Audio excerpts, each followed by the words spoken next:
ఉండాలి.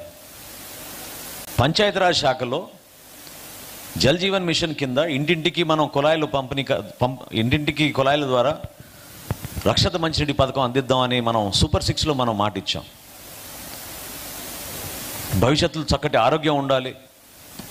ఎవరు కూడా నీటి గురించి బిందెలు పెట్టుకుని మోసుకుంటూ కిలోమీటర్ల తరబడి నడవకూడదనేది పవన్ కళ్యాణ్ గారి ఆలోచన. కానీ ఎంత దుర్మార్గంగా గత ప్రభుత్వం, గత పాలకులు 5 సంవత్సరాల్లో రాష్ట్రానికి జరిగిన నష్టం ఈ ఒక్క ఉదాహరణ నేను మీకు చెప్తాను. కేంద్ర ప్రభుత్వం కేటాయించిన 14,500 కోట్ల రూపాయలని జల్ జీవన్ మిషన్ కోసం ఉపయోగించుకోకుండా కేవలం 2,250 కోట్ల రూపాయలు వాళ్ళు ఉపయోగించారు.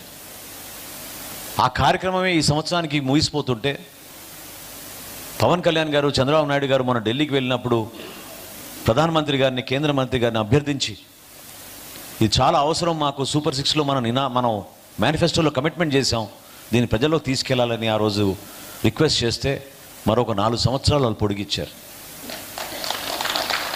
అంటే చూడండి ఒక్కసారి, ఒక్క ఛాన్స్ అన్న వ్యక్తి ఏ విధంగా రాష్ట్రానికి ఇంత నష్టం కలిగించాడో మీరు చూడండి. కేంద్ర ప్రభుత్వం కేటాయించిన నిధులు కూడా ఉపయోగించుకోకుండా దుర్మార్గంగా మన రాష్ట్రానికి అంత నష్టం కలిగించారు.